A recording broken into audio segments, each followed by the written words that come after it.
I called it order the March 6th Park and City Park Commission meeting. Can I get a roll call? Savage. Here. Ten Naples. Here. Otis. Here. Converse here. Holland. Delaney. Jablonski. Can I get a motion? Wait, nope. Oh, yeah. Item number 3. Can I get a motion to approve the minutes from February 6th? So motion? Second. All in favor? Aye. Opposed? Okay. Item number 4 on the agenda. Do we have any audience items? No, sir. Okay. Item number 5. Discuss parks projects for capital improvements for the fiscal year 26 through 30. So for the commission's, it's kind of a work session here tonight. So the Polk City is currently coming to the end of our first 5-year CIP. It's fiscal years 21 through 25. Council is starting the process of our next 5-year CIP, fiscal years 26 through 30. In front of you tonight is, it's high level, it's dream big kind of scenario. So for those 5 years, look at our park system, what we have, what might be coming online, and I can hopefully fill in some of those gaps. But yeah, think of parks, think of trails, think of what our park system needs. So in this exercise, I would like you guys to try to focus on items, and I know you won't know prices, this isn't the Price is Right, but $10,000 and above. Most things under 10 grand we can try to do just with our annual budgeting. Things like this just get a little bit more, it's just a little bit more difficult, when you're dealing with projects of this size. So, I'll kind of turn it over to you. I figured tonight we can just go through each park, the trail system as a whole. You guys can kind of talk amongst yourselves, what would be a good addition? Is this park good? Do we need to revamp something? I will happily be a resource, but at least tonight, item 5 is dialogue amongst yourselves. With that, do you guys have any other questions that I can answer before you all start? So I guess for an opener, would you be able to give us an overview of what's in the 20 to 25 CIP that's Parks and Trails related that we have not yet gotten to? Sure, and I have that here. So this will be items fiscal year 23 that we're currently in, 24 and 25. A lot of it is trail connections. So I will say, and at a future date, I'm going to have a more in-depth conversation with you guys about a proposed Neil Smith to High Trestle Trail as it goes through Polk City. I would probably have the city's engineer, Snyder and Associates, come in. They've been doing some recent work and really phasing that out where it's very doable. So I'm going to share that with you guys. It's a little bit more granular than listed in the CIP. CIP, it breaks it into 3 phases. It's going to be more than 3 phases, but it's going to help us out. So there is that. So the complete trail is still in this CIP. The regional park, the upfront $5 million lump that gets that project started. Other projects would be the West Bridge Trail Gap that is between Lakeside Church and Parker Boulevard. East Broadway Trail Gap, that would be from the square to the trail as it picks up on East Broadway, where those 2 new white duplexes were put in. West Bridge to Neil Smith Trail Gap, that would be from Quick Star West to the Neil Smith. So that does go across Army Corps land. We are actively in conversations with the Army Corps to have that area added to our sports complex lease, so we could use that for the trail connection. Woodhaven Trail to Neil Smith Trail. So that is in the Woodhaven neighborhood off Woodhaven Drive. It's 200 linear feet to actually just connect to the Neil Smith Trail. And the other thing is 12 Oaks Park Phase 2 in fiscal year 25. That consists of finishing the trail that goes through the park and other site improvements. We're thinking soil erosion around the entire perimeter of the pond, possibly some fountains for aeration like we have at Marina Cove. And that might be it in terms of further improvements there. So a lot of trails in the next couple of years.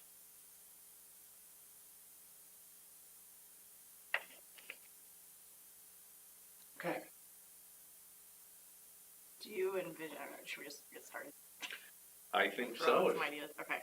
Knowing that there's a lot of trail stuff happening on the horizon, I know this new City Hall project, that's going to kind of be an informal trailhead of sorts, some bike parking and restrooms and things like that, but do you envision there be any other trailheads with some of these projects that we should budget for outside of the regional park? There's a trailhead plan there too. Other ones throughout town, thinking. So when we did the community visioning project, one of the big things we talked about wanting to do was put in like a trailhead, something in that area of Army Corps land that we don't currently have in our sports complex lease. Something that would go in there, and the community visioning project had this really nice drawing of a skeletonized version of the bandstand, just as like a shade structure and something visually catching as you come in across or out of town on Bridge Road.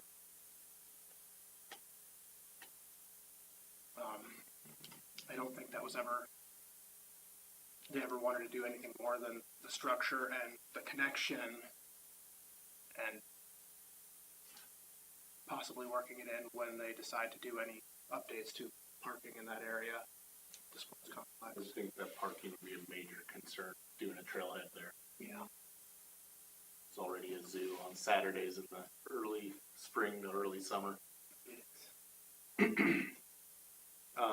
What, if any, grant seeking has the city done for trails? I know bike trails, there's a ton of grants available when it goes like a nationwide scale. Yeah, so just for a talking point, the entire High Trestle Trail Connector project, this would include the portion that the county is responsible for, because we did do some grant writing with them in tandem.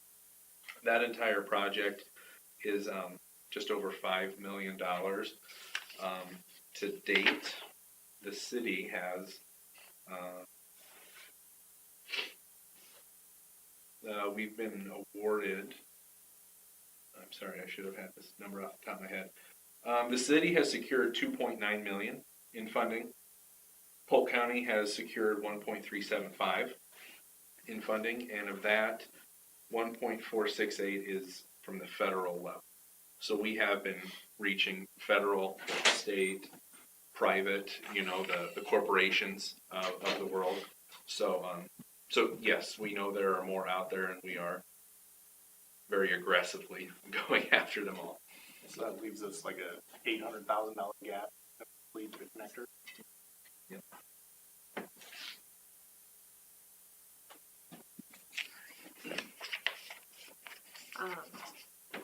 Well, I know the regional park there's $5 million in the current CIP, but knowing how large of a project that is, I think probably need to continue to plan for that next CIP planning cycle. I don't know if we're looking at other funding opportunities for that too, so I don't know if the city's planning to commit more than $5 million, but just knowing the scale, that would be something more longer term. Maybe it could be phased appropriately, so that future money could be funded towards something that can happen at a later date. Just a thought. with the regional park, are we envisioning getting how much done in the next CIP plan? Do we I know? think that entirely depends on any alternate revenue we get toward the project, how it ultimately comes to fruition, whether it's phasing or an all-in-one approach. It's kind of a tough question to answer there. I don't think all of those, I don't think all the answers are there to fully say anything on that yet. I'm sorry, I am tardy. I'm single parenting this week and have decided I'm a professional mom Uber at this point in my life. So I apologize if this has already been discussed. But when we talk about the park projects and capital improvement plans, is that something that we're adding to, or are we just discussing what was already given to us by the city as well? We're looking. New New ideas. ideas. Okay. Yeah, sorry, new ideas for the next 5. Brainstorming session. Got it. Thank you. Next year we'll focus mostly on trail connection. Yeah, the remaining CIP that we're in is very trail heavy through fiscal year 25. Nope, you go. Is there any plans for green space conversion in the Deer Haven neighborhood to a park? Deer Haven? No. So when the Deer Haven development came online, the parkland dedication was, I guess we talked about this before you were on here. So what was given for parkland was not fantastic, and we've tried to make that work. It probably will not be a traditional park in the end. And that was actually one of the last parkland dedications that we took on before we looked at our subdivision ordinance and really put in stricter parkland dedication requirements, so we would no longer get unusable land. So Deer Haven might have been the straw that broke the camel's back, but we're in a much better position now. And much of the Deer Haven parks will be the trail goes through. What is the current ordinance for new development planning? Well, it depends on the formula based on expected population.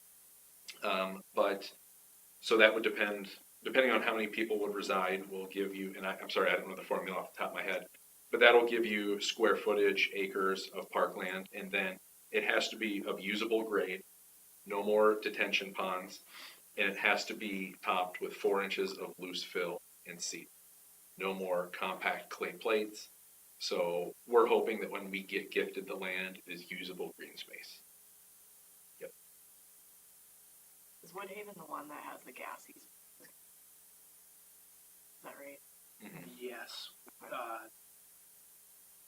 And that's just from Woodhaven over to Neil Smith, not that entire linear Okay. strip out. Which, as long as we're brainstorming, throwing a trail from Parker to is something that I know people in the Woodhaven Tyler area talk about occasionally.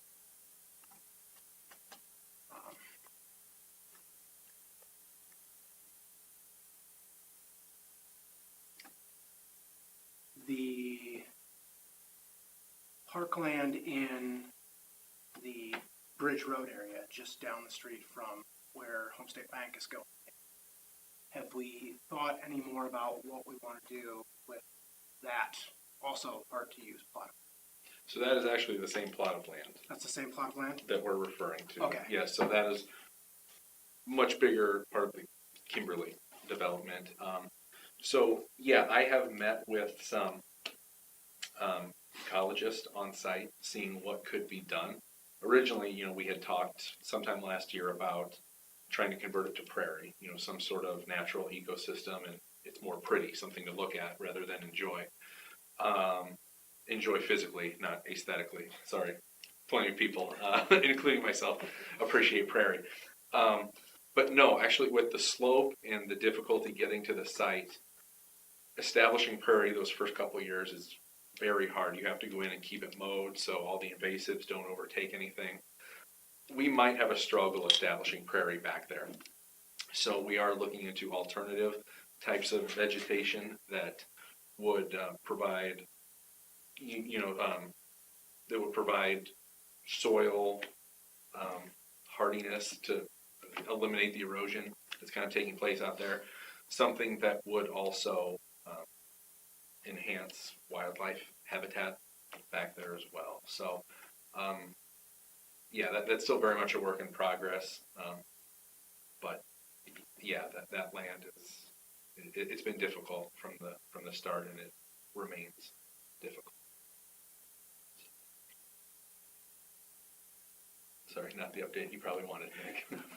I don't know if this is a dream item or if it's part of this discussion, but if I could pick a single project for 26 through 30, it would be to have a delineated plan of action for the regional park. I would spend my money on hiring someone to give us a step-by-step process for how to get that project moving forward. I would hire a fundraiser.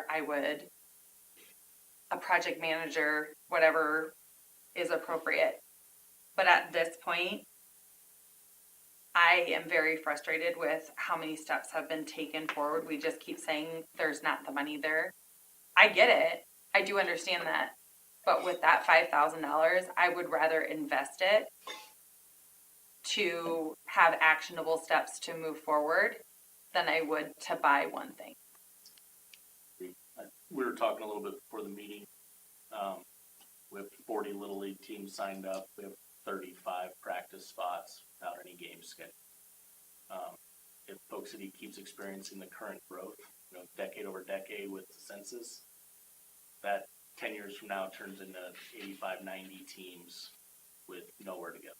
And we're fortunate with some of the local religious donations of land use throughout the week that we can fill in t-ball practices, but as the kids get older, it's just not safe to do that. So tournaments, events will never truly repay back the expense that we spend on that regional sports complex, but it will provide value for business owners, restaurants, etc. in town.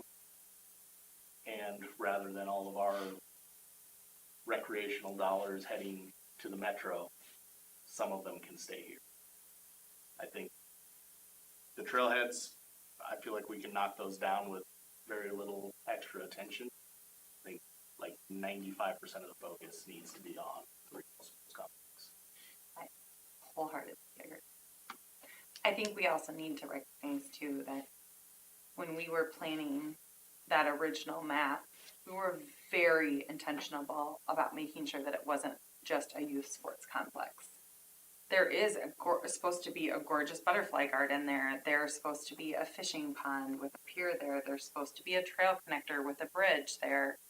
I think that there's a dog park there. There's potential for adding a splash pad down the road.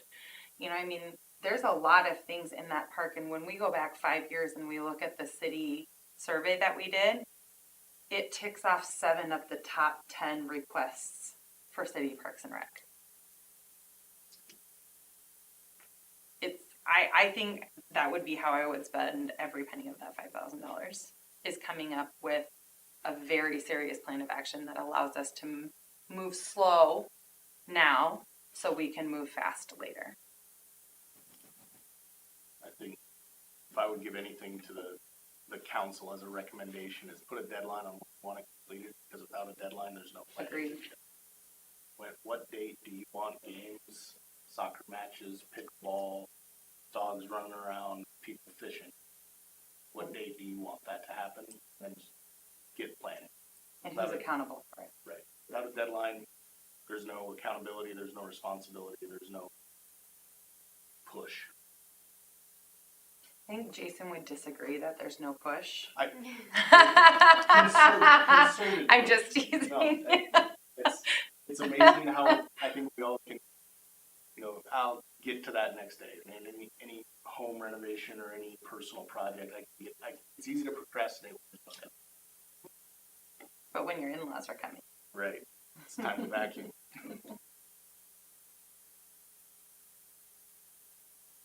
So there was talk of hiring a consultant to look into this. Has there been any movement on that? We are still awaiting a price from NAP on the mass grade portion of it that is really needed first before you think.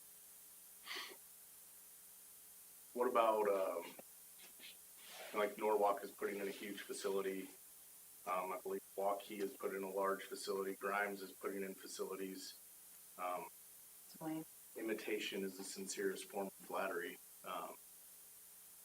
Have we done anything to reach out to them? Lessons learned, best practices? I'm sure that's happening, but trying to think of ways that we can nudge this thing along to say, hey, it looks like you guys had a pretty good end product. What's going on? How do we follow? So if you don't mind, I'm gonna, so that's where that conversation about having a board planning session with the council came up. Because I asked Jason a lot of the same questions, like at what point in time is it our responsibility as a commission versus the commission or the council's responsibility versus Jason? And we don't really have any clear answers on that. And I think ultimately there are a lot of bodies and interested parties willing to do that. I'm just not sure we know Who should take the lead? who should do that. Yeah, and so my suggestion was, can we maybe sit down at a table and hash out what that looks like, so we don't have Jason calling Norwalk and then 3 days later Ashley Delaney's calling Norwalk and they're going, wait, who's in charge of what, right? So we also don't want to have a false start. So I think if we have a moment to have that board planning session too, that I think would be most beneficial. Because I do think that, and beyond that, like Trainer, which is a very small bedroom community similar to Polk City, just outside of Council Bluffs, they're almost identical to us. They're across the river, so they have a delineated border between the Council Bluff metro area. Population-wise, are almost the exact same. Their commercial and industrial tax base is almost the same, and they also have very high property tax because their property taxes go to their independent school district, similar to ours, right? So they're putting in right now a facility that is just a little smaller than what our regional park is supposed to be, but theirs has a full swimming pool in lieu of any soccer fields. So I'm not saying that that's for us, but they did it all privately. Like, they basically are gifting the entire project to the community this summer. So it's been interesting to follow along with that because one of my girlfriends grew up there and is now on that board. And I have contacted them just because I knew no one else in Polk City would know about that community. But Jefferson's the same way, and they're building a huge facility too, and they're very similar to us. Grew up in Jefferson. Casino money is good. Yes. My buddy runs the Little League there, and they received a check for $200,000 in the first 5 years of that casino being. So let's talk about getting a casino. I Then we can get Well, on par. We have one. was just going to say. There's just a lot more towns in Polk County that are fighting for those casino Right. dollars than Green Jefferson. County and isn't as yeah. populous. Yeah. But yes. Probably not. But it's close. I don't know, Jamaica's there. That's right. That's good. Awesome. I didn't mean to dominate conversation. I very strongly believe that those monies should be invested instead of just simply spent. So you keep saying $5,000. I think you might mean $5 million that we've got earmarked Is that what for you- it. I thought there was like a $5,000. You said $5 million? I thought someone said We have $5,000. We have $5 million Are you talking about the CIP earmarked for it. budgeted amount? Yeah. Yeah, that's fine. But that's earmarked for something. That's not just a general parks budget, right? No, that 5 million is what's slated in the CIP. Current CIP. The current CIP to kickstart The regional the park. regional park. What is our general parks budget, though? General parks budget overall, my Right. budget is $400,000. But are we talking about general parks budget, or are we talking about just the regional parks earmark? I wasn't tapping into the earmark. I was just generally using a 5,000. What? I thought you were confused about the 5 million, but No. I threw out $5,000 as like a way of, I think we should invest $5,000 in getting this project going. I don't know how much it's gonna cost. Okay. I was like, wait, we have $5 million in our parks budget? That's the money that's earmarked currently just for the regional park. No, I do not want to spend $5 million on planning a regional park. That is not my plan. It'd be a pretty good fee. Do we have an estimated completion cost?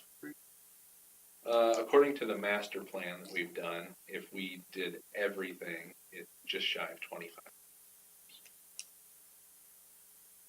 I think you brought up a great point though, Ashley, like, there is a lot of other amenities I think people lose sight of, with that have also been requested that are a little bit less rec focused, but things like dog park and splash pad, I mean, those are the kind of things that I've heard what they would like to see.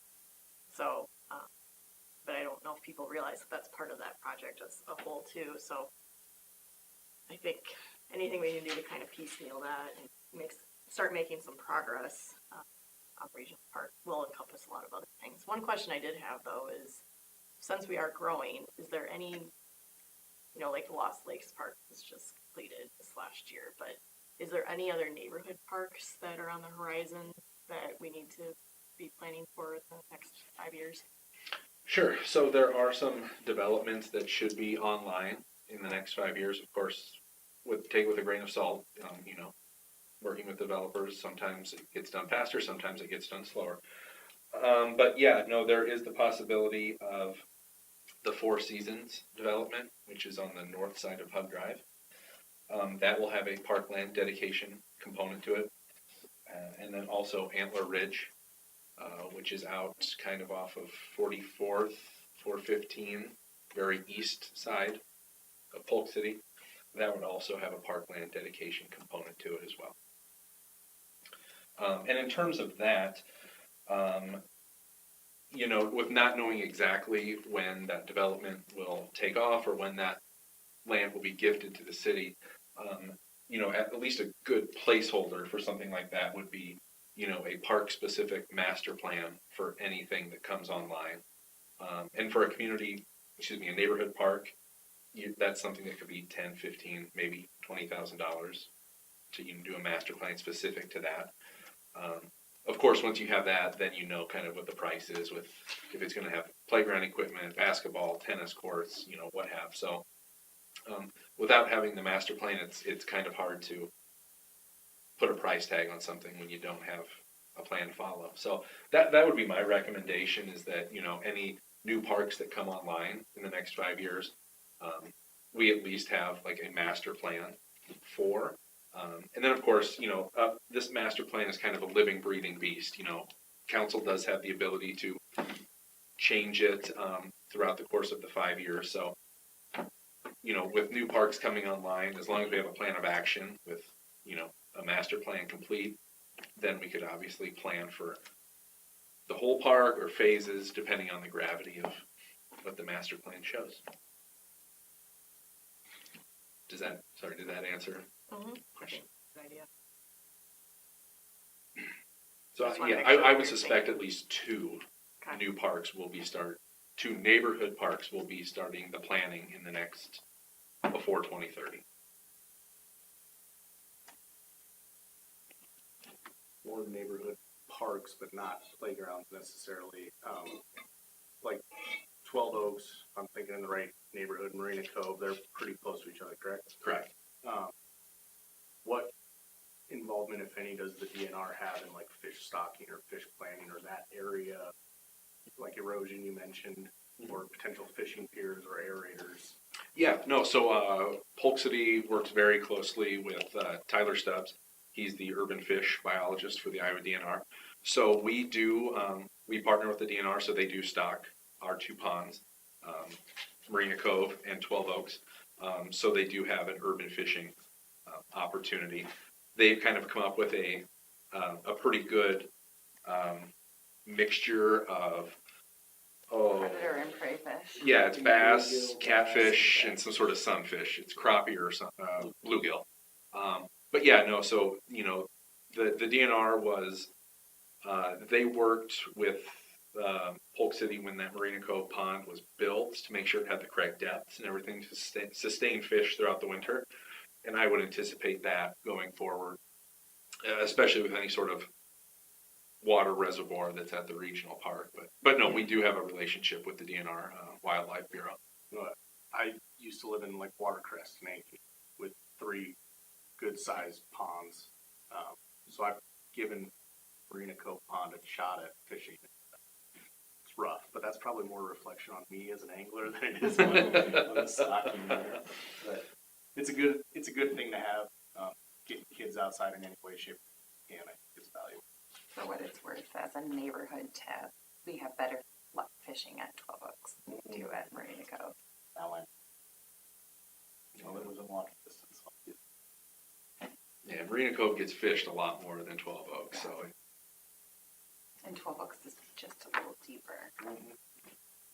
Hey, Jason, can I clarify real quick? Yes. Because we're talking through brainstorming here on these items. What's not being through the process before? What is the process for it? I know we've talked about a lot of things, but what's the next steps, the next logical steps? So with whatever you guys come up with tonight, myself and Monica, who's taking notes, we'll kind of condense down all the ideas you had, whether it's park by park or parks by trails, however we get to it.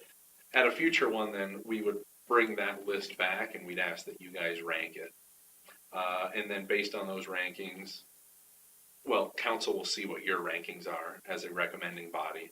And then when they go into the CIP process and they make their rankings, they'll have your recommendations to consider as they go through the process as well.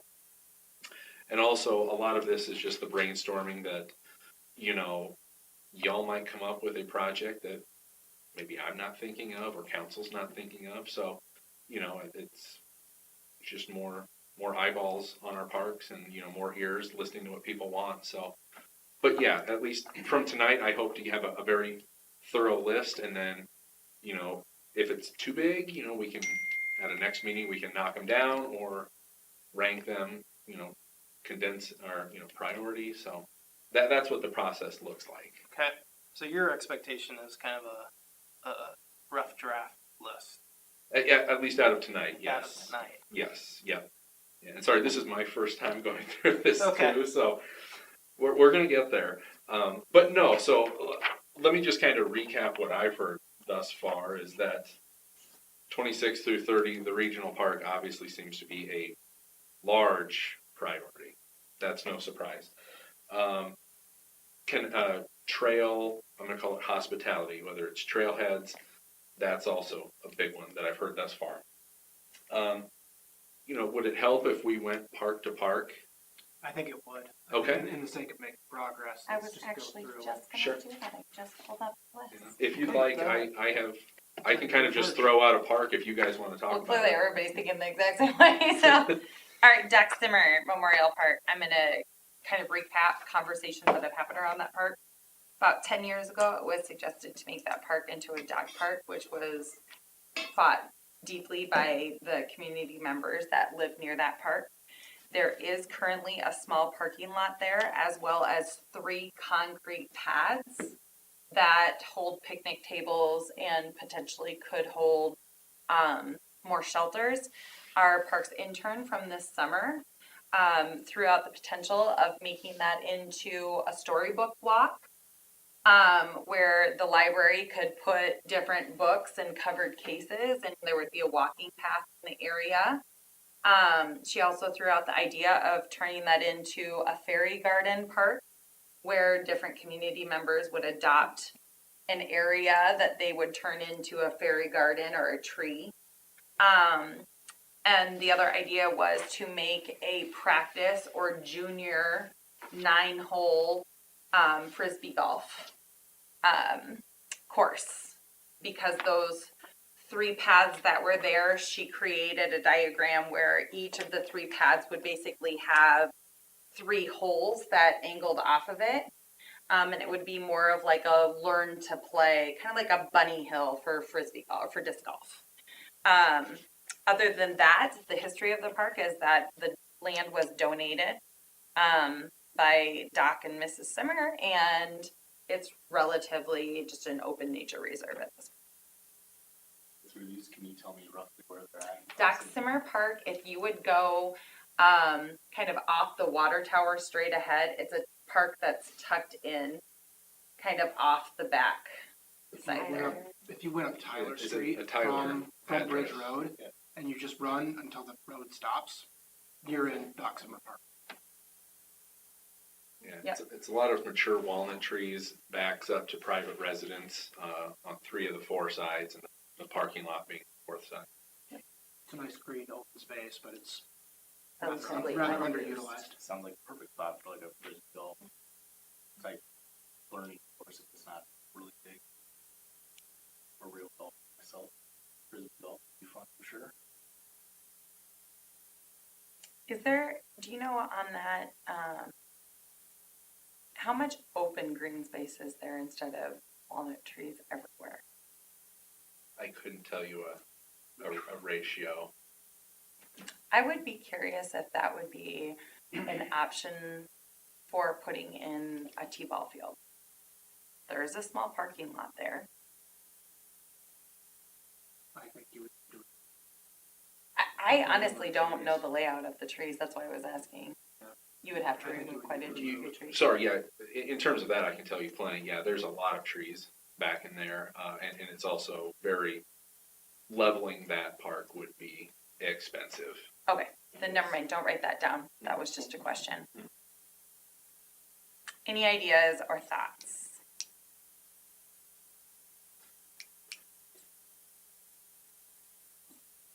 I personally think that a disc golf course and a fairy garden can coexist in that park. I think it would draw very different populations of folks. But I love the idea of like Kids Create or the Reflections crew at PTA or the elementary art teachers having some sort of fairy garden project for 5th graders or 1st graders or whatever. You know, making it something that's traditional that kids look forward to, you know? I also like the idea of potentially making that into something where we have a senior event where they go and they make fairy houses and incorporating, you know, On With Life, who's just down the road. Like, I really like the idea that that makes that accessible to a lot of people. I think one thing that would help, and this is pie in the sky because it's going to involve buy-in from property owners around there, is that there's no way to get to it from the north. If we could talk to landowners and maybe get an easement for just a narrow sidewalk back into the park from the north, because tons of people don't know it exists. But again, that one's rough because it is private property all along the north side there. Any other ideas? I think having something listed in the CIP for some sort of improvements there would be great. Is it Allison? Summer intern, yeah. She did a really good job coming up with some creative ideas, and so just to not lose sight of those than anything. And you know, it is some available space that's underutilized right now. So there's some creative way to activate it that doesn't end up costing too much. Probably worth doing. Anything else for the good of the cause? Going once on Dock Summer. All right. Kiwanis Park. This is the park that's the low-lying park on 3rd. As you're coming in from Northside Drive. It is only the land on the east side of the road. The west side of the road is technically utility land. Correct? Yes. It's zoned U1. It's where our city wells are.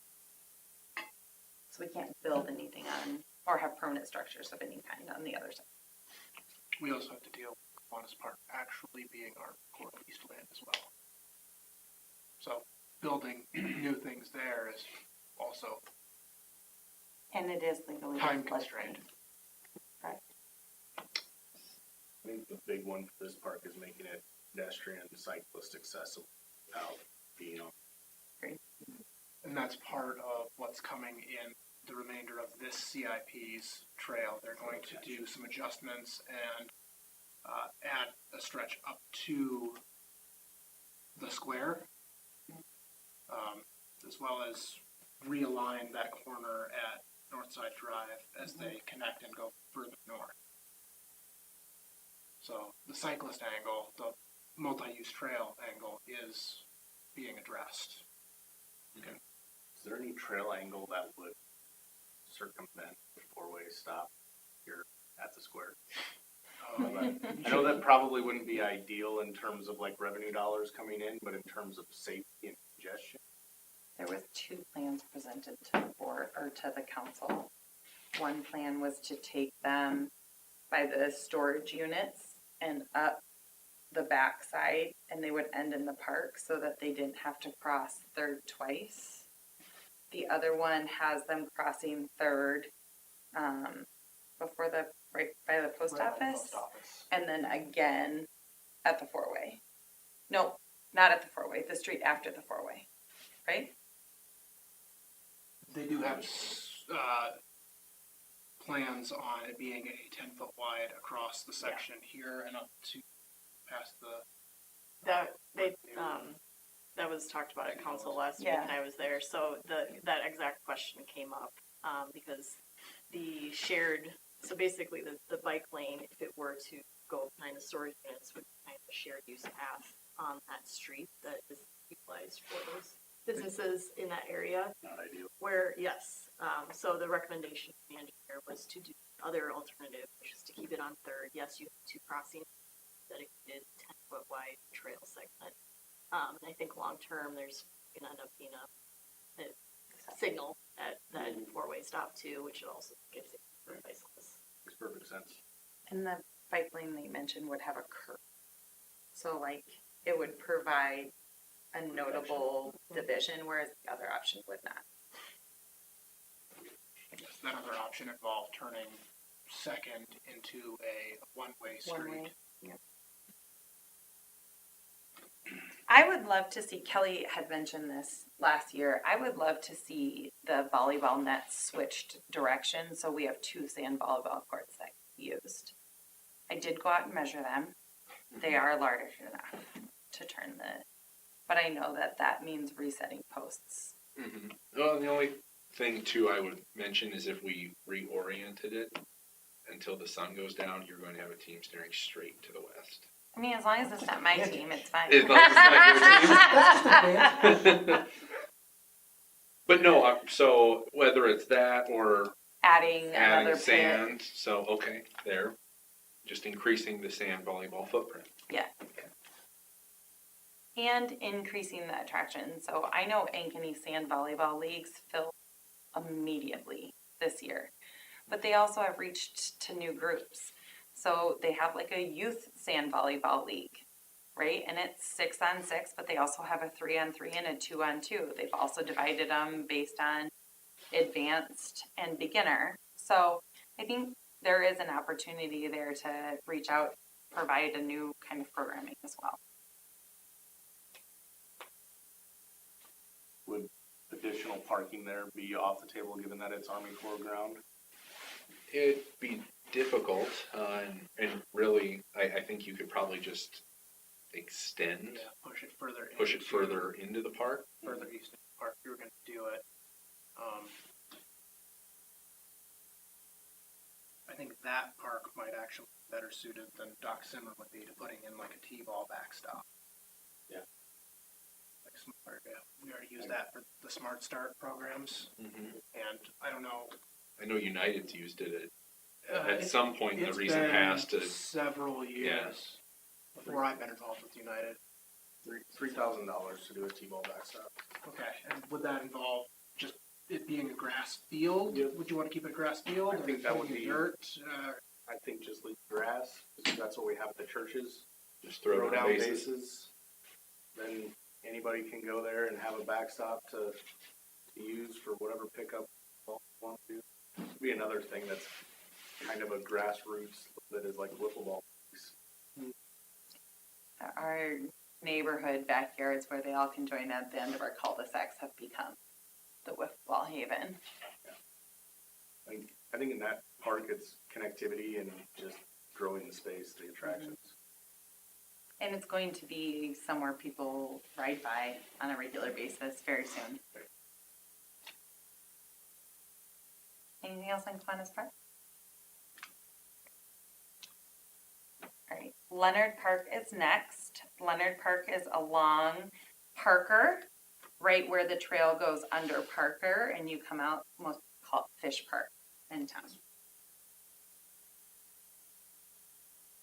So planned improvement, the shade structure that the Friends Group fundraised for will be installed this spring.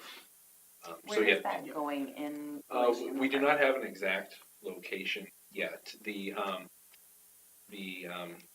manufacturer representative, I'm planning on meeting out there and actually putting it in a place that's conducive, providing the most shade for the most hours of the day. So yeah, more than likely it'll be along the north side or the west side of the existing play area, but we'll plan for that accordingly to make sure max benefit. So this is actually where I wanted to add a T-ball backstop, and I'll explain why. I think when you put in that shade structure, you have to install at least 2 tall posts to connect to a third post, potentially on the playground, correct? For the shade structure, Yeah. it'll be its own standing thing with 4 poles, 4 anchored poles. So it'll be its own rectangular shade structure. It will not connect to the existing structures. Oh, it won't. No. Darn, I was hoping that maybe we could use 2 of those poles as like a potential start for a backstop. Add in a third pole and you've got, it's trying to be creative about how to spend our dollars. No, one in the northwest, T-ball backstop in the northwest corner of that park. Angled along like the north and west Agreed. down Parker. Challenge with What's doing the that challenge? though is there's no parking, right? Looking at it on the map, and that's Right. the number one, accessibility. If you're not footborne on your way to that park, you're not gonna stop. Totally reliant on neighborhood parking. Yep.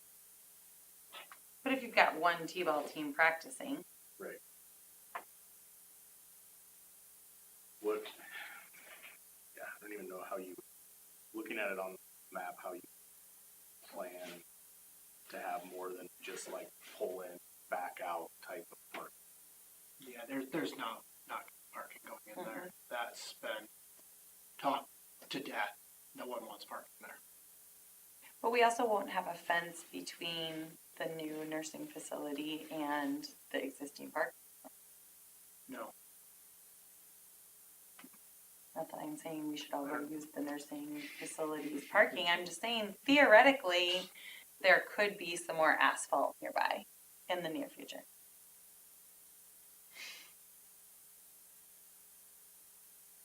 What's I guess with all of the parks that have the play equipment,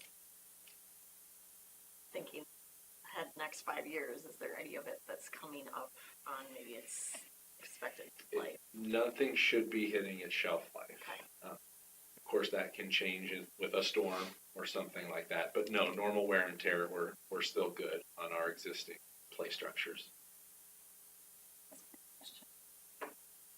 What about shade structures at any of the other parks? Do we have any other parks that are going to end up similar to Leonard? I think there's an excellent opportunity for Lost Lake Park I do too. to have a shade structure. And I think putting my Friends of the Parks hat on, I think that was the intent, was to try to do more of those down the road too, future fundraising ideas. Knowing that one was about $10,000. Jason mentioned before we got started that the CIP should be like 10,000 more what we're targeting. So that could probably take ways. But yeah, I think the intent is to put those throughout the community. Anything else for Leonard / Fish Park? Any other ideas? I still think looking at Leonard Park and Lost Lake Park, like, there's just no access, they're neighborhood parks, which is completely fine if you live in that neighborhood. If you don't live in that neighborhood, they may feel a little exclusive. So a counter to the neighborhood parks not necessarily being super useful for sports practices. Not actually a park, but the property at Third Davis had a backstop, or they used that for t-ball, baseball, something for quite a while before they tore up Davis for It was a T-ball repainting. practice field. Yeah. And that never had any parking either. So people were willing to use it without parking. Fair point. There is 4 lots on Davis Street that don't have any houses in front. Like, Yes. it's like on the street. And that's- So, and looking at like Leonard, I can park in the cul-de-sac and then walk through people's houses. Or I can park on, was it Washington There's a path Street? back through that cul-de-sac, connects. Or And then over on Washington, But there's yes. probably also a sign in that cul-de-sac that says no parking. Yeah. So, for anybody who doesn't, and this is kind of the nature of neighborhood parks, but if anybody who doesn't live in that playground, especially with small kids, it's for all intents and purposes on the table for an access. So if it comes to, putting in 6 parking spaces that pull in, pull out along Parker or along West Broadway or North Broadway for Lost Lakes, I think that'd be worth considering at a minimum. The neighborhood might not be huge fans of it, but we're talking about CIP to consider for the city council. I think accessibility to city parks is something I should consider.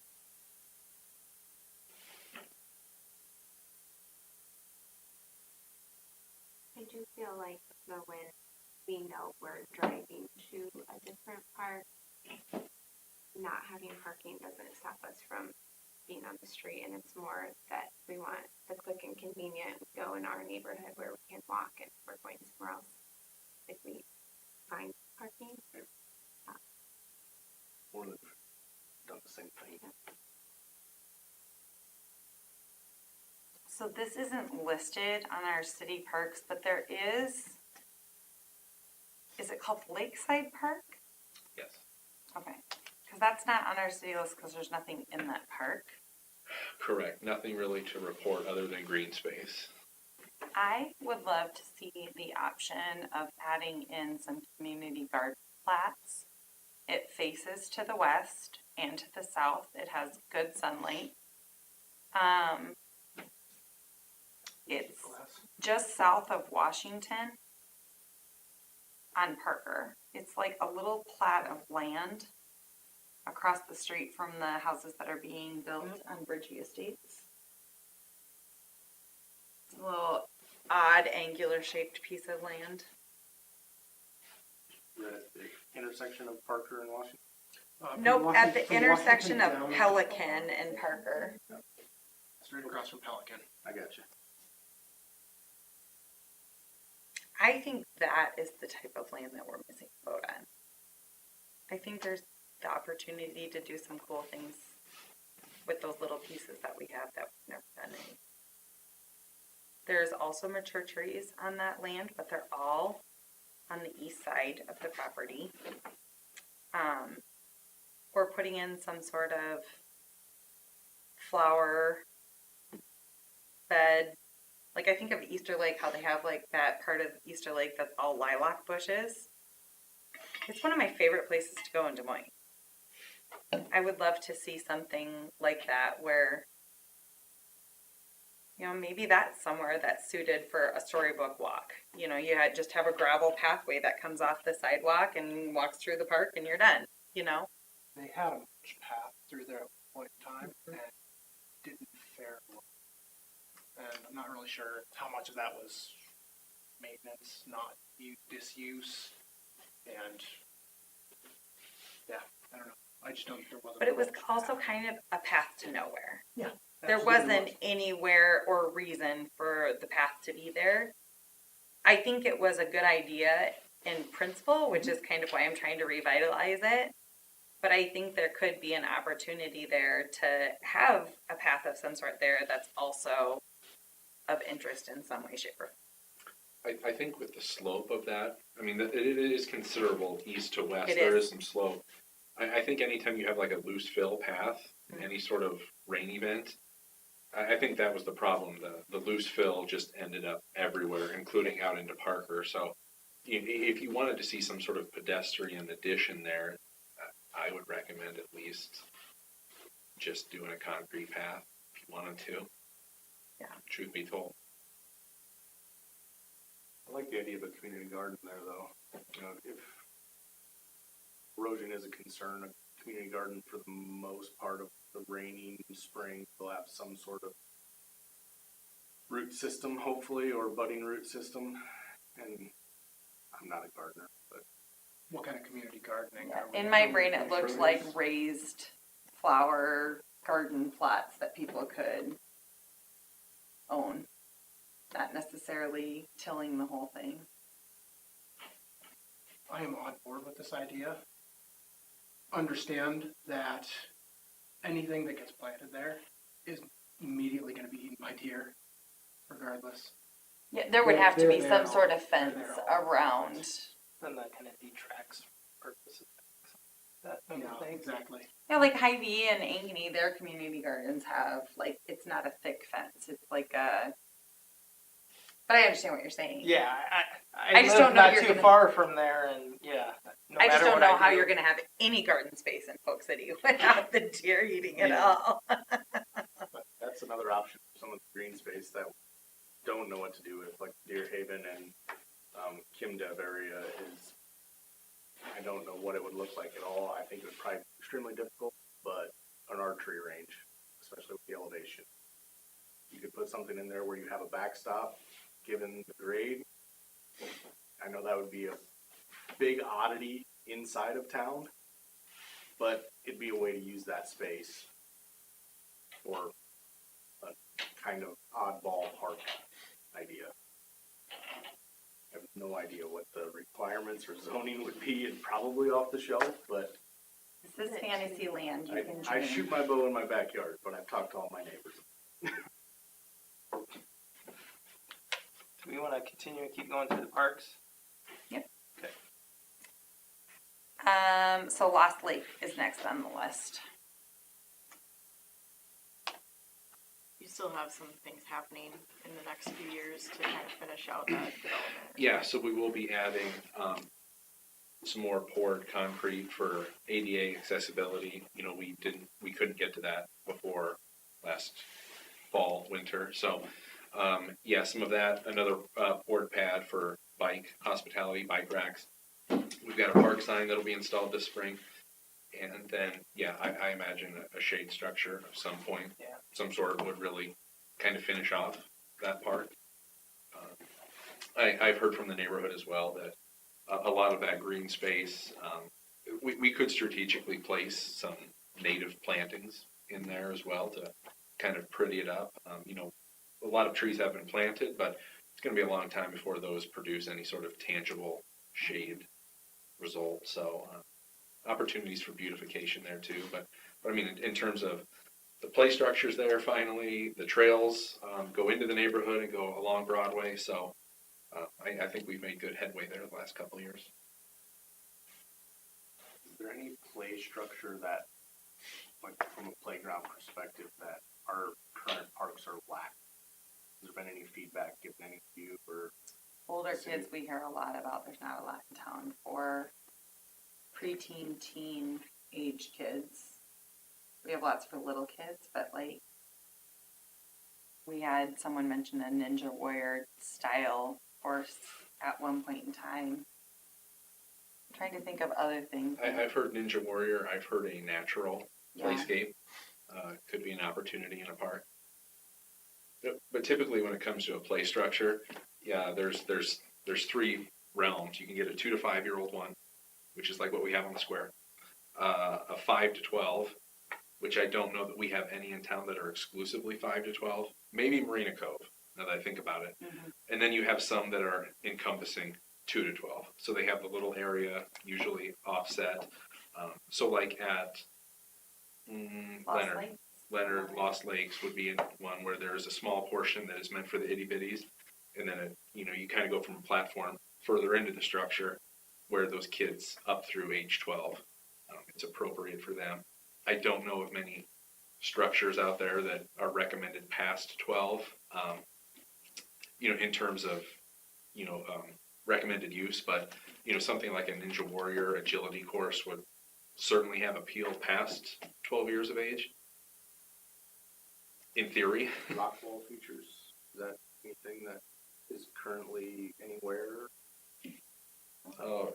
Nothing more than 6 feet. I'm trying to think. There's a rock wall panel at Fish Park. That might be it.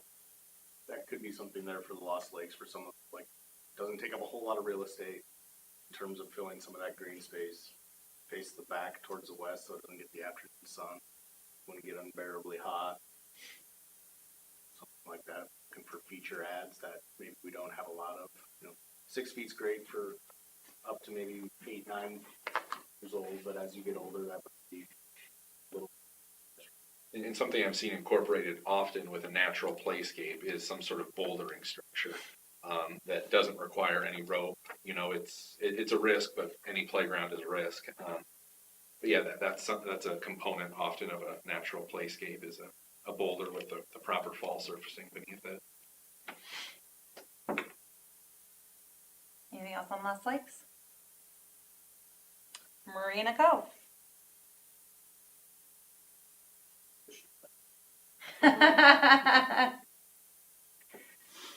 I really, based on our conversation with the DNR guy last year, I would really like to revisit the idea of how we help erosion around that pond.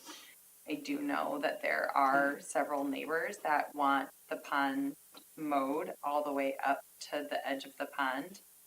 But I do think it is time to revisit that conversation. That pond is starting to have a lot of sloughing into it. And it makes me worried about it eventually affecting the depth and the actual functionality of that pond. That also would have been my major, is to address the pond health in some way, whether it's dredging. Yep. Very shallow, like 10 feet from shore. Like, And it was built, so when it was built that way to have that safety shelf, so if somebody were to fall in from the shore, they would have a chance to catch themselves before it dropped off.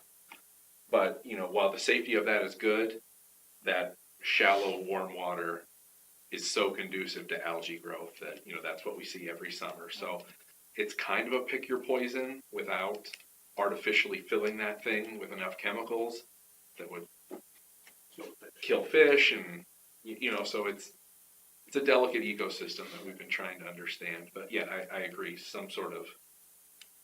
We were told last year that the best option would be to create a natural vegetative barrier around the perimeter of the pond that would create a filtration system for the nitrates and fertilizers that were coming off people's yards. cattails, reeds, things of that nature. Yeah, wildflowers, that kind of Native stuff. prairie plants you had talked about. But What's the neighborhood feedback on that? I know some folks might not be a huge fan of having wildflowers for sure. Probably not much opposition. Anything else? I think it would be lukewarm at best. Most people want to live next to a pond to see the pond and not some big blue stem or, something that hinders the view. So it would be a educational piece to, for sure, an opportunity. And I think that's how you approach it too, chatting with the neighbors first, like, hey, we're losing this pond. We've got it. I mean, if you walk around that pond, you'll see very specific places where it's flooding in. And when the DNR guy came to talk to us last year, he said, this is a real concern. I think that'd be very high on the list too to maintain, because you lose something like that, it's hard to replace it. It's probably much better to be proactive than reactive to something like that. And I think this city just by chemicals drifting. There were a couple of yards that were affected by the chemical spray. Again, it wasn't the city's fault. It's just that with the spray coming off of the fountains and then killing algae, I do know that some of the grass in the area was killed and had to be reseeded. So long term, like there's other things, not like people's yards, like the city's Grass. grass. Yeah. Very spongy.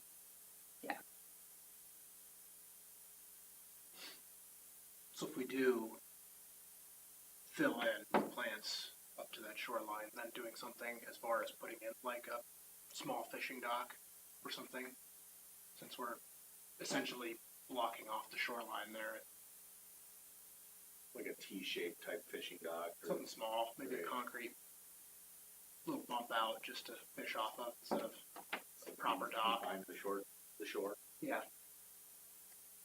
It's tough to get them out, get the line out. So I would actually, 12 Oaks is our last park to discuss, but I would actually make the same suggestion there.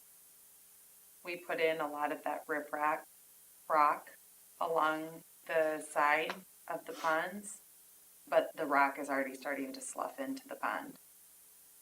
I would love to see us support that rock with native vegetation in that area.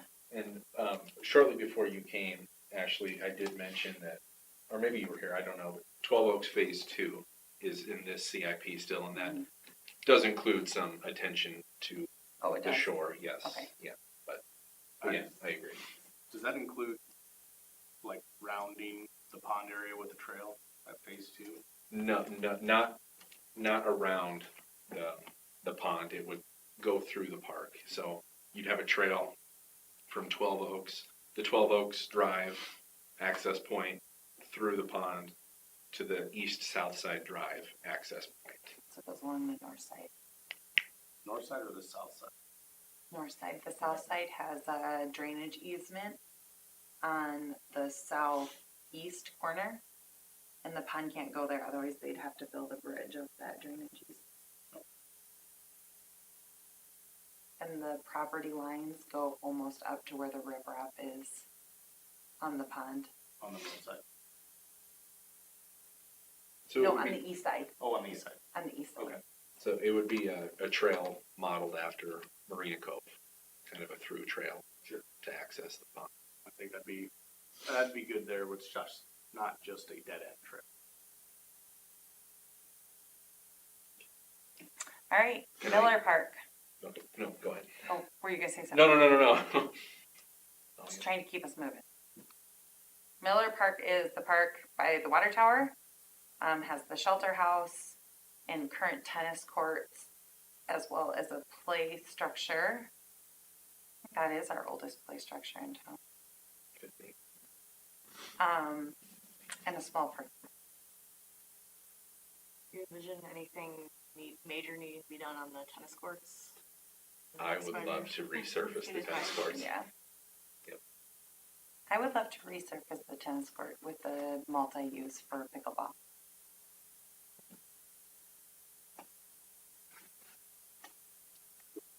The size of the current tennis courts, could we add to the northwest to like perpendicular pickleball courts there? Would that be an option?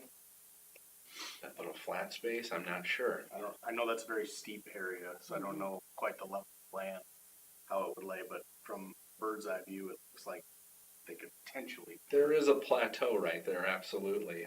I don't know if it would be big enough to do a few pickleball exclusive courts.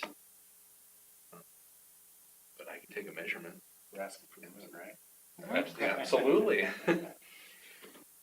My daughter had wondered if that exact same spot could be set up for a Gaga ball tournament space where there's like 4 Gaga ball pits and you could have like, I don't even know how to play Gaga ball, Oh, it's awesome. It's fun. but she had thought that that would be the perfect spot to play Gaga ball. At the very least, yeah, a Gaga ball pit would go very nicely there. Be a relatively cheap solution. Well, Yeah, I mean, the one that we just purchased for Lost Lake, it's just under $3,000.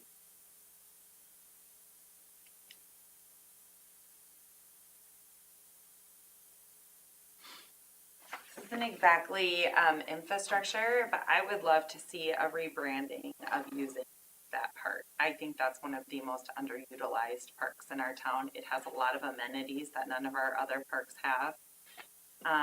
I know it gets rented out a lot at like graduation season, but I think that that is the perfect place to have family reunions, to have kids' birthday parties. Like, I would really love us to invest some money in putting Into out the there. shelter. Oh, so you're talking advertising, maybe not the shelter house. Yeah, I'm not talking just the shelter house. I'm talking in general. Like, I think sometimes people don't know what amenities are available. I would have never known it was there had we not had a meeting there Right, 6 to 8 months ago. exactly. And that there's a lot of amenities inside that shelter house. Yeah, you can do a lot in there. Yeah.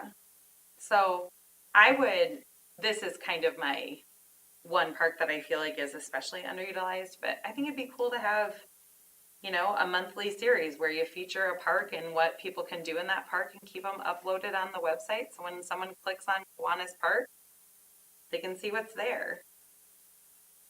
So I know it's not infrastructure, but I do think it would long-term be beneficial. Anything on that shelter needing attention or improvements in the next 5 years? I Would that think, fall on Parks Yeah. budget? yeah, that's Okay. my budget. No, I think a refurbishing of that space is overdue.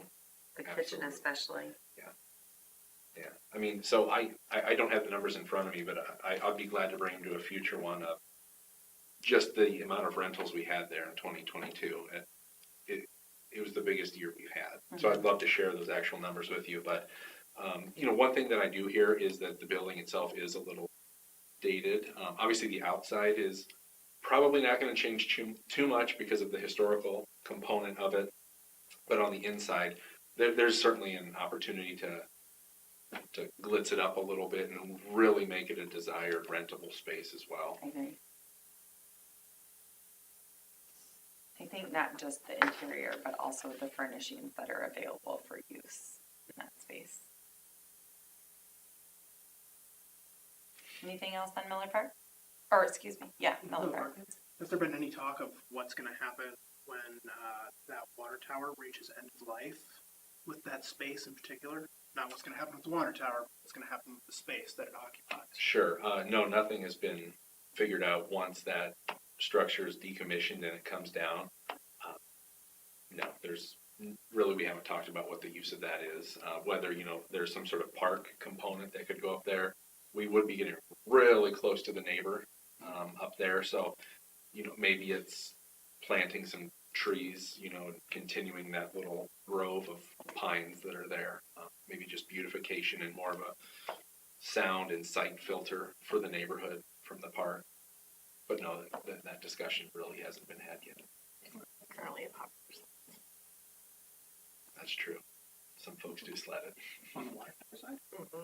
Really? into the parking lot. It's also interestingly not zoned as parks land. Oh, It's zoned as a public utility land. Which that likely would Change. change once that structure's gone. Just something to be aware of as their P&Z is going through that rezoning process too. And it looks like there is also a utility easement that comes off of Bennett. Oh, no, just kidding.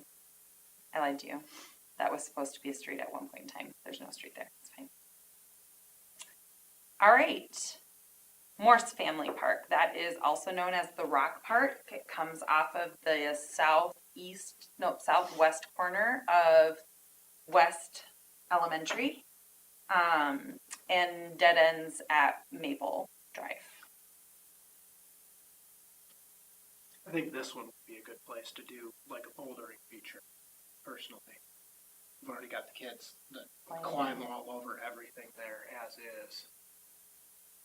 Just putting a pad down and a big old rock would be out of character there.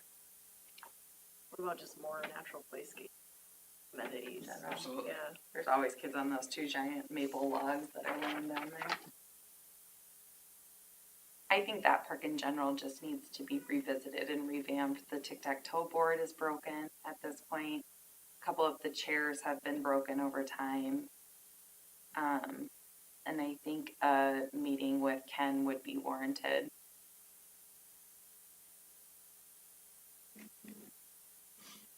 Anything else at Morris Family Park? All right, 2 more. Sports complex and town square. Which one do we want to tackle first? The square. All right. All right, town square. That comes up as item number 6 on the Yeah. agenda. No, that's a very specific part Yeah, Okay, okay. of something that's got some traction. yeah. Okay. I think the gazebo needs to be repainted.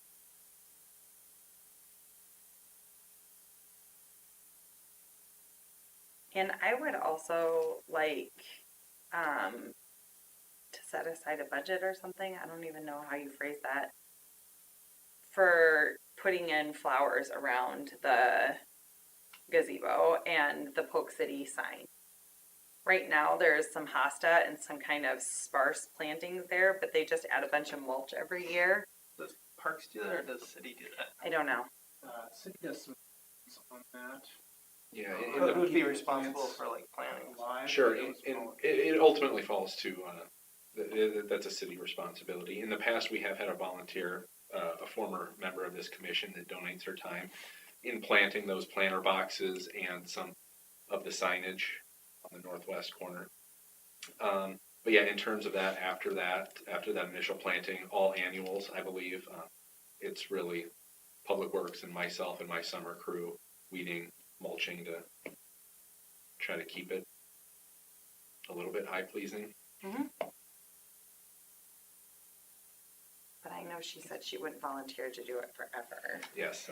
Is I guess maybe what I'm alluding to.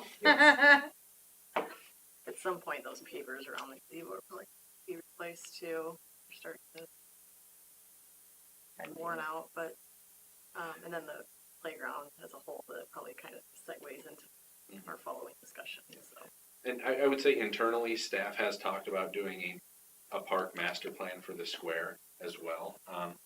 Mostly because it's our most obvious park, it's our most high traffic park. You know, we wouldn't reinvent the wheel, but you know, there are ways that we could reprogram some of the green space or the location of some things to take advantage of all of its space. So that's something that we've talked about. I know something that's been talked about burying electrical boxes too. Is that's not in the current CA? Sounds like a great idea. Yes. Yeah, something also that's been talked about is, you know, right now we've got 4 separate power panels and maybe trying to condense those to one. And then doing some sort of beautification around that panel to make it less of an eyesore, but so, okay.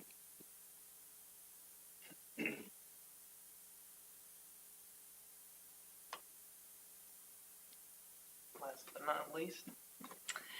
Sports complex. So this isn't the regional park. This is the existing sports complex.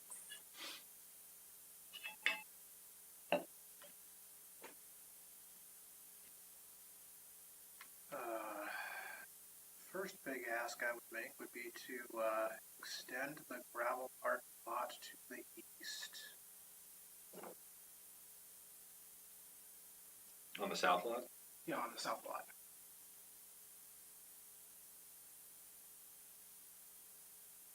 Oh, by where the shed is? No, that'd be to the west, to the east, into the part of Encore land that is not currently ours to use. Oh, I didn't know we could use that. Can't. We're Oh, you're in Fantasyland. Got it. We're in Fantasyland or we're in talks. I am focusing and back on the same page.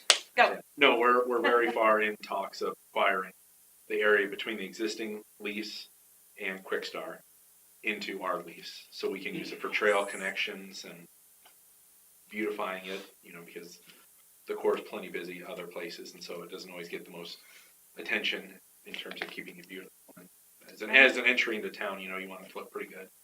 So I think parking there to the east would make perfect sense. Especially if we're going to do another The trailhead. trailhead there would be, adding parking would be super useful.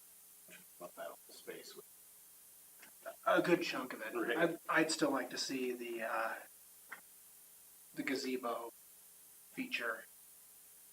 They're probably on that west side of the trail, butting right up to it. Would make sense, right, where it curves to put that gazebo there, so the square parking lot comes out, the gazebo sits in the outfield of that existing softball field there. The biggest thing is just as long as it's visible along the road as you're coming. Right. Just as a big landmark feature. We'd almost put it right off of the current entryway to the flattest portion of it. Be right there, people's faces when they turn that curve.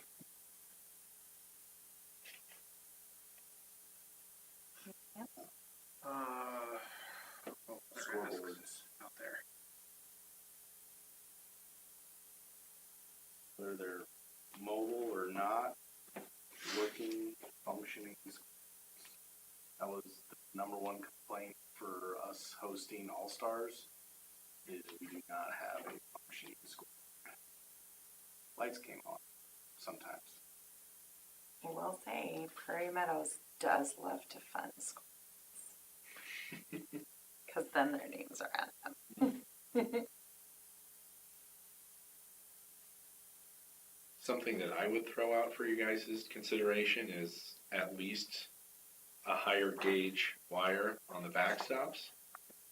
Probably there's some areas that entire fencing of those ball fields can be replaced. I would agree. Or like padding to the bottom 2 feet versus replacing netting or fencing every 5 to 7 years. Find a more permanent solution for, not to obstruct anybody's view, but to where 90% of those balls are hitting the fence. Make it a more permanent fix rather than a Band-Aid that fencing would be.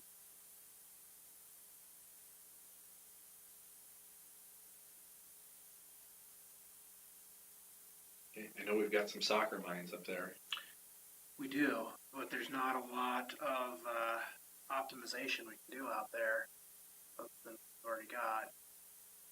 I know they I are. don't think the baseball people want to give up for soccer, space for soccer. I doubt so. I know there are some plans to redo fields this spring. It's already started. That started last week. Okay. Is there any way to add drain tile on the southwest portion of those soccer fields by where the current soccer shed is? That area is always marshy. Where the drainage goes underneath the road Underneath the there. gravel road. Mhm. Not our little leagues and the city's field improvement is purely based on its fields.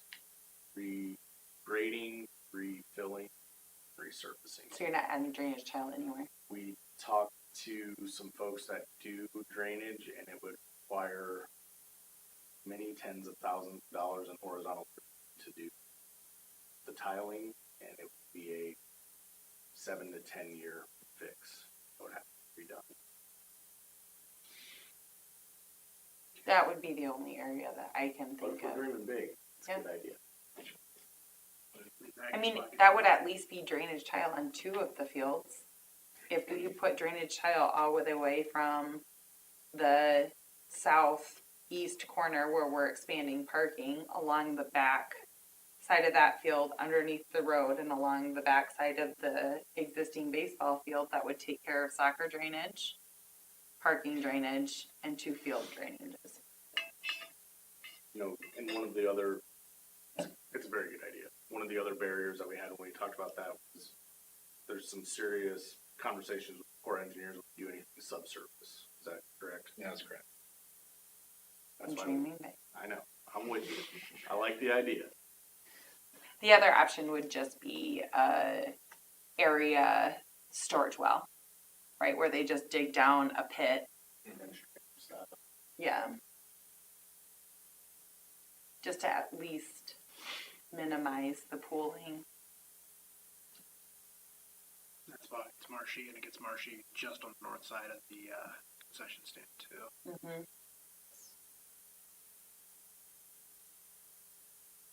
They might be more amenable to French drains. Maybe not. I don't know. I've never worked with Army Corps. So. Is there any other parcels of land around town that we have neglected. No, I think we're good. I do have to admit, someone did mention to me, I'm not for this, but I do feel the need to repeat it. Someone mentioned the possibility of using that Kimberly land to have a city orchard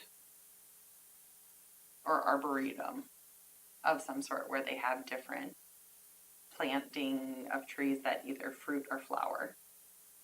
Arboretum would be kind of cool since we are trees. Probably realistically, we probably have a lot of trees already that they're just not kind of grouped together where it would be an easily accessible arboretum style. Just for the rest of us, which Kimberly land is this? That'd be the Crossroads Park. Yeah. But I mean, you kind of have every style of soil in that area. You have a marshy space. You would have a dry space at the top of the hill, an average space at the bottom of the hill. Got everything there, Yeah. except flat land. Yeah. All right. Any other parcels that we need to discuss? All right. Going once for the good of the cause. Going twice. All right, Jason, you got 5 minutes to get through 3 items. So, I'll do my best. number 6. Yeah, so this project is it's kind of bubbled to the surface recently. So the square playground, as we know it, as it stands, 2016 is when all of that came about. So pre-2016, it was a slide, it was a play structure, and I'm not exactly sure what type of safety surfacing it was. Maybe a longtime resident can fill me in. But it was not by today's standards, and I'm having a hard time finding somebody that remembers. Anyway, in 2016, the proper safety surfacing was put in there, the foam mats, and the addition of the swing set, a new swing set. There was a prior swing set that was replaced. The wave rider and the spring animals. So I've had some private individuals and the Friends of the Parks and a few other civic organizations have wondered about square improvements, and the slide and the play structure are original, so they're about 20 years old. That is within the range of a good life, but the use there, I think, will certainly speed up the life expectancy or when those should be decommissioned. So I have met with some playground reps as to what we could do to replace a few of the features there. Like I said, the swings and the wave rider they're just 7 years old. They're in good shape after an inspection from a few third parties. So my thought process is I would like to replace a slide with a slide, maybe a different slide. That there are some concerns of that slide that I've heard from the public. So I would probably look for one that's not an open slide on the top, something that's more of a funnel to kind of reduce the risk of somebody jumping out of it or hanging from the top of it 10 feet in the air. Kids would do that? Yeah. I've never seen my kid do that. So, that one I think is pretty simple. Take out a slide, put in a slide. And obviously for those of you that were on the commission when we did the structures for the Lost Lake, we would go through a process like that where I would certainly bring in some things and y'all would make your recommendation at council, which slide we go for or this or that. But I guess tonight I just want you to be open to the idea of replacing a slide on the square. And the other one is the play structure that I said earlier was meant for like 2 to 5 year olds. So I met with, like I said, a playground rep, and we looked at the current fall zone of that structure. And, if we were going to find something with a similar fall zone, it would be very similar to what's there. An option that was thrown my way is those spring riders that are there. If the fall zone of those riders were incorporated into a bigger structure, meaning we would decommission the spring riders, we could put in a feature that accommodates a lot more kids at once.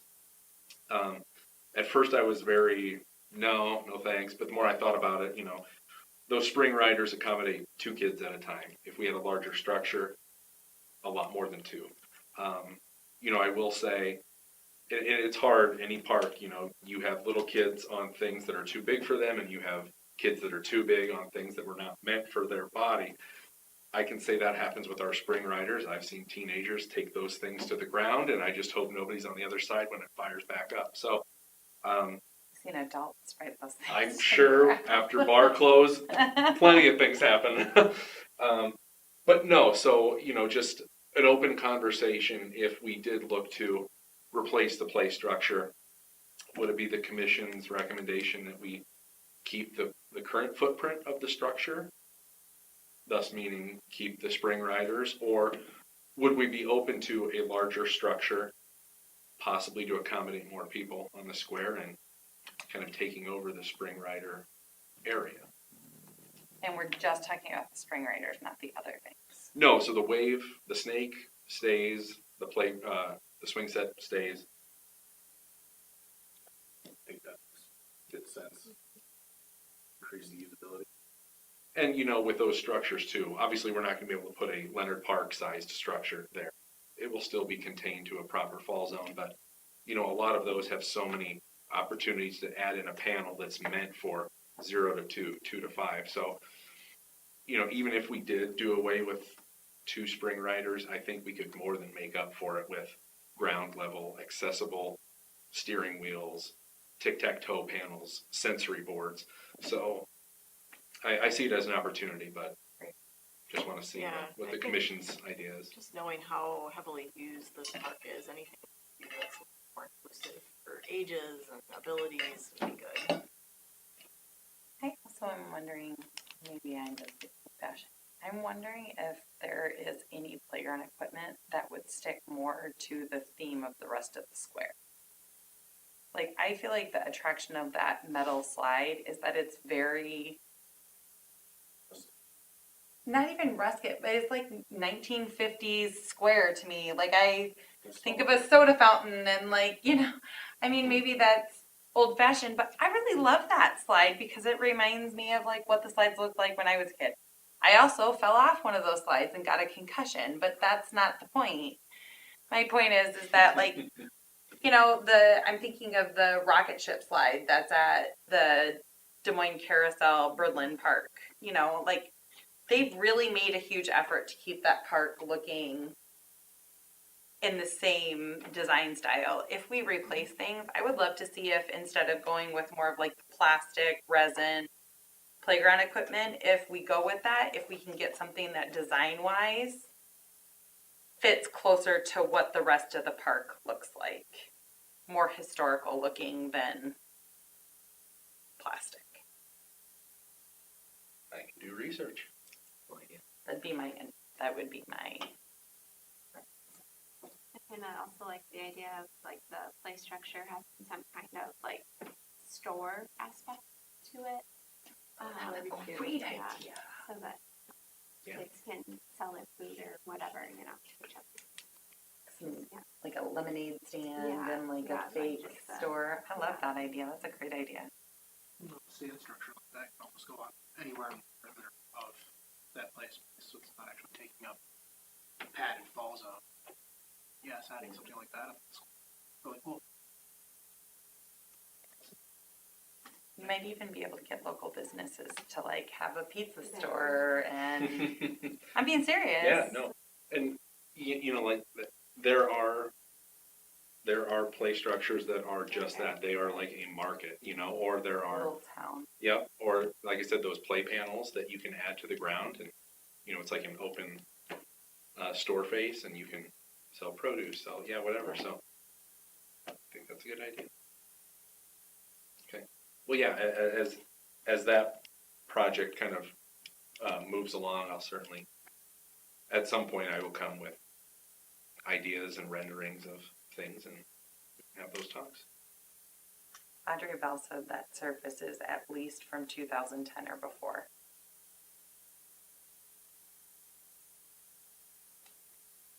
Because she said it was before she was on the Parks Board. All right, number 7, reports and particulars. The only thing I have is that my registration for summer programs opened this morning. It was a really good first day. Awesome. I'm really happy with the response. So I'll go through that pamphlet with you guys at a future. I knew tonight would be long with the discussion of all the parks, so, but yeah, no, really happy with the response on day one. That's all I really have. My last thing would be on the next time that we have a council liaison come, can we get an update on finding a date for a work session? Yes, yeah, we have had some discussion about that. Right now, I think everything has been very related to getting the budget approved, so I know that is their primary focus right now, but Is But there yeah. a specific day of the week that would work for any of us? So we can go to that as a constraint? Their work session would be on a Monday at 5 o'clock, right before Monday. council. Okay. which, that would be an option, or, if we I know we can talked do about something. lunch and learn. Yeah, so we could certainly try to plan something else. I don't know how. Tuesdays would be absolutely terrible. If that Monday 5 o'clock time is more conducive, we'd miss lunch, but, I can certainly report back that maybe that's better. Most folks are off work by then. I mean, I'm pretty much a single mom after spring break until August 1st, so. Take it. Okay. That's for me, that's not everybody else on here. That's nice. Anybody else have a specific day? So Thursdays are out, that's our reply. If it's not a rush, like after track, then I'm not sure that I can commit to anything, but I am fine if you guys know. Or Wednesday, like Yeah, right, yeah. end of May, early I June. know that summer is hard. Well, for people, but Can I get a motion to adjourn until April 3rd? So move. Well, second. All in favor? Aye. Those opposed, same sign? All right. Session closed.